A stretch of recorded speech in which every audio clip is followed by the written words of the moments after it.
Hi, everyone. Welcome to CSA Celebrity Speakers Turkey Conversations. Today, I am privileged to host Laura Storm.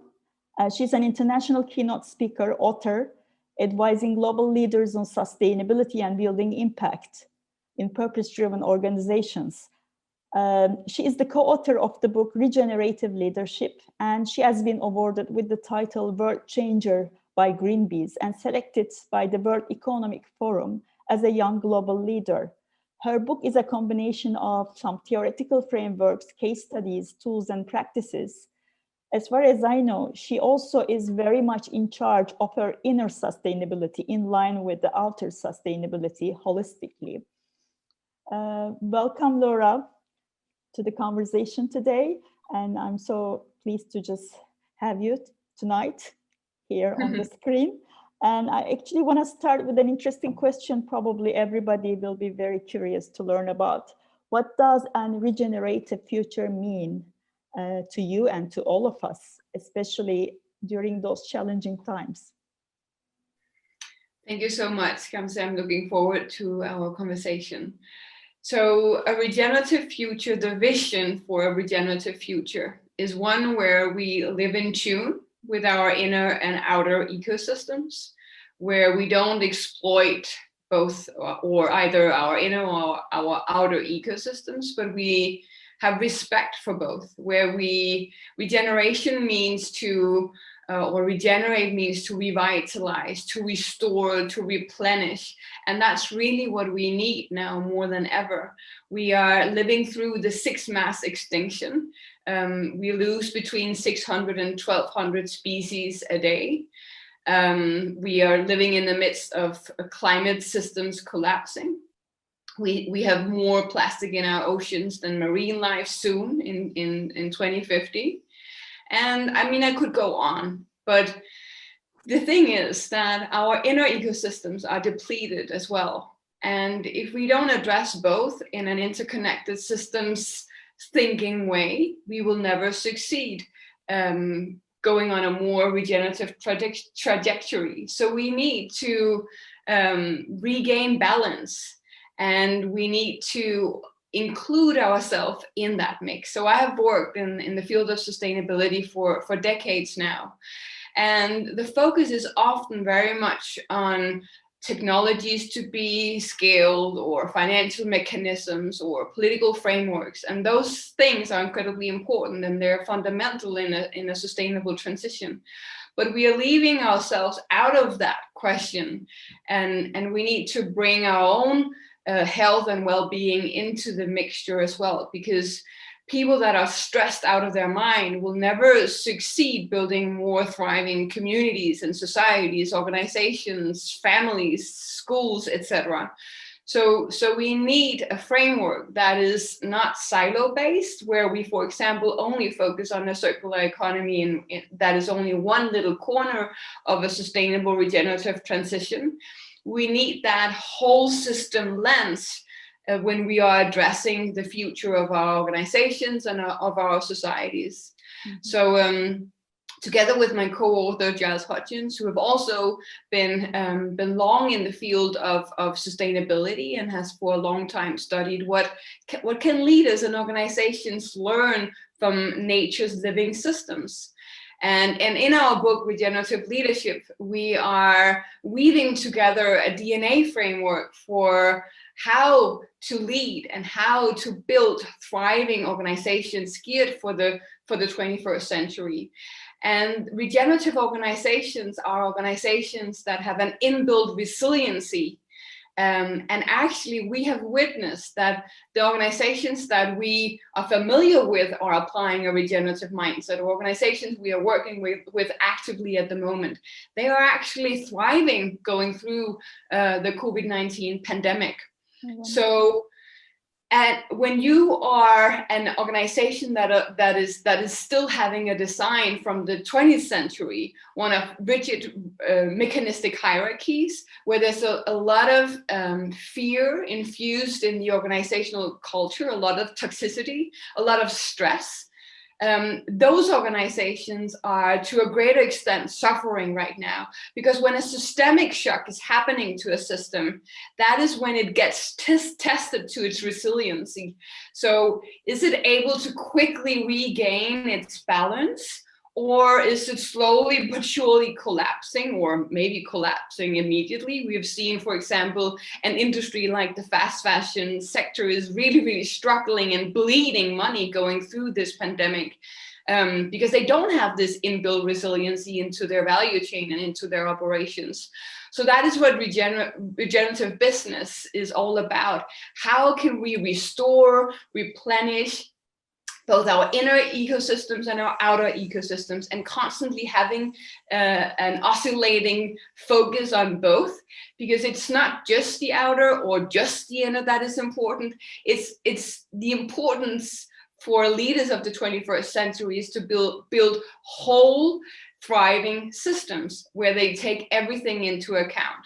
So that's what we talk about when we talk about regenerative leadership and regenerative business. And it's the agility also is quite important, adaptability and agility, I think. And at the same time, the 4 P's of the system are equally important. You have people, you have profit, you have, planet, and, you have also the prosperity at the same time, and to be able to thrive, as you say. And I think that's the challenge, just to keep those 4 components aligned and balanced. That was the challenge all the time, I think, for the business in the past as well. Do you have hope for the future, to be honest, for the near future, that the businesses can get aligned to that, can get adapted to that after this pandemic, or during the pandemic even? In many ways, I started as a 9-year-old in the field of sustainability by buying up pieces of the Amazon and convert that into forest. But that's a long story. But I've decided early on to be an optimist, or else you would not thrive working in this field, because it can sometimes be rather depressing. I spent a lot of time working with climate change policy as well, over 15 years ago. So you need to be resilient within yourself, because you are exposed to a lot of really traumatizing numbers and figures on a daily basis. And as I said in the beginning, we are living through the 6th mass extinction. And it is a reality that we could be the first species ever in history to design deliberately its own species suicide. I mean, we know what we're doing. It's not like we need numbers or we need more science on this. We are fully capable of seeing the situation that we're living through, and still many people are going down a destructive path. But my optimism comes from seeing how many leaders, passionate entrepreneurs, but also more and more CEOs of multinationals are really kind of stepping away, thinking there's something utterly wrong here. We have stress in all our ecosystems, and it is actually affecting us, and it is affecting our bottom line. So something needs to be done about this in a holistic way.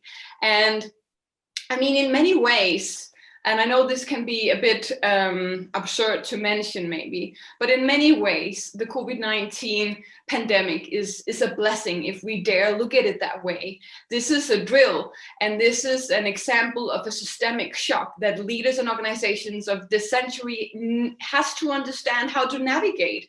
This is a chance for you to redesign your organizations and start to view your organization not as a rigid hierarchy with departments and silos, but as a living system, an organism, and every employee within your organism, within your organization, is a cell in that. And you need to make sure that you have as many thriving cells as possible for you to be a healthy ecosystem of the 21st century. And then there's various kind of tools and methods for doing that, and for making sure that you as a living system, as a cell in a greater kind of ecosystem, is also a healthy cell and is helping to produce results and services and products that are, for example, geared in accordance with the circular economy, applying biomimicry to your product design, and learning from the intelligence of nature. That's such a strong component of regenerative organizations, business, and leadership. We need to dare look for the wisdom in nature. Nature has some genius principles to which it has succeeded in going through disruptive periods, but again and again emerged and looked into its evolutionary potential. So what are the principles, the key principles from nature that we can learn from as leaders? One is the degree of biodiversity and diversity in a system is critical in terms of its overall health.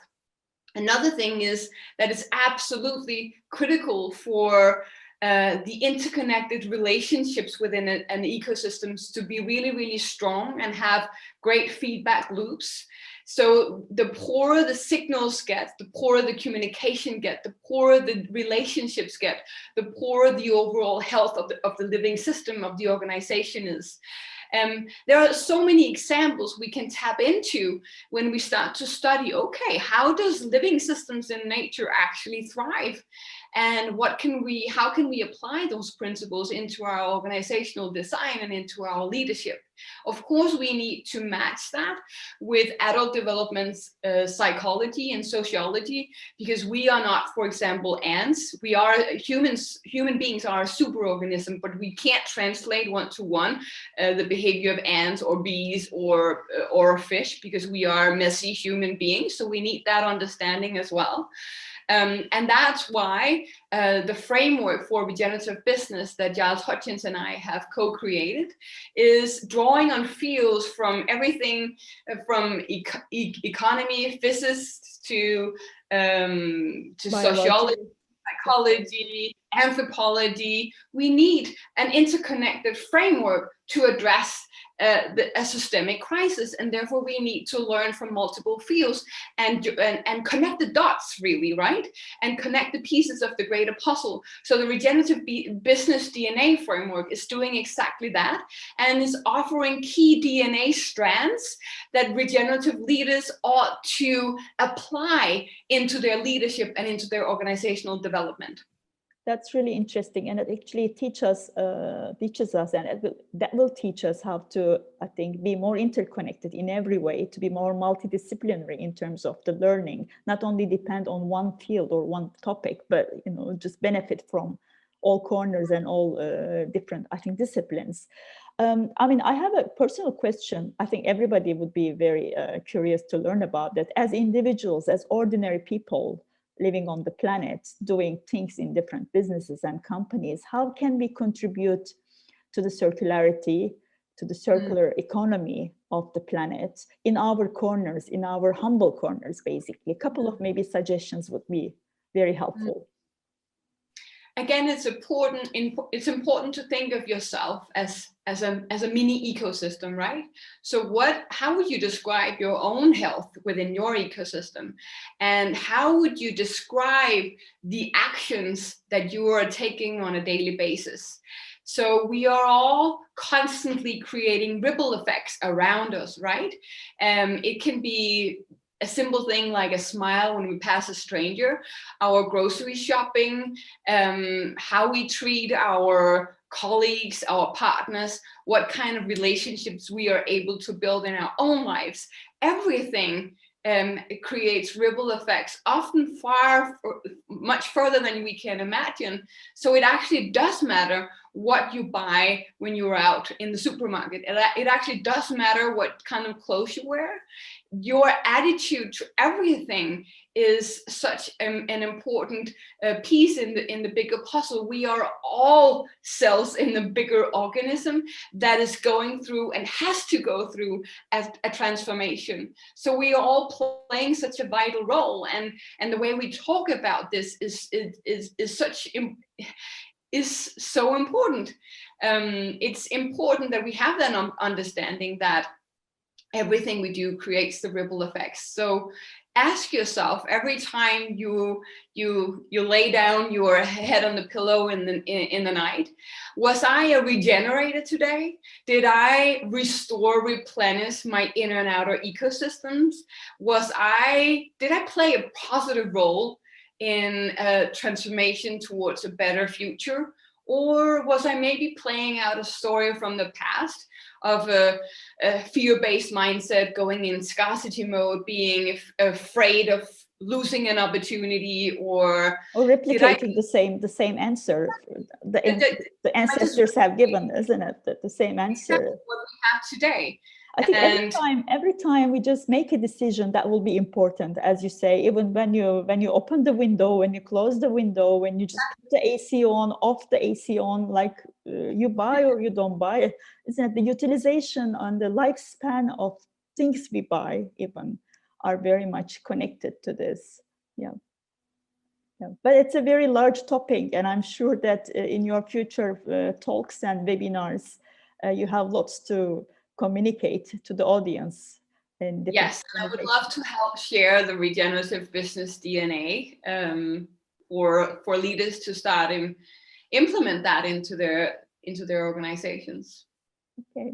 Do you have a final message to the audience, especially for companies based in Turkey? They look forward to listening to you soon. So my message would be that it's about getting started. It's about putting one foot in front of the other, eating the elephant in bites, and start. I mean, I always encourage, and that's also one of the main tools that Giles and I have in our book. Start by mapping your ecosystem, both the inner dimensions and the outer dimensions. Start to draw the interconnected relationships. Start to get an overview of where are we today. Start to do an assessment of where are you in terms of the regeneration scale. We have an assessment tool in our book where you can go through a quite simple questionnaire, but that will give you an overview of where, in terms of our living systems culture, do we need to start improving our ways, or where in our living systems design, how we produce our products and services, do we need to up the ante and improve our ways? And that's a great way for getting started. Okay, thank you so much for having this conversation with us today, and hope to will meet you soon in person. All the best. Thank you. Bye. Bye.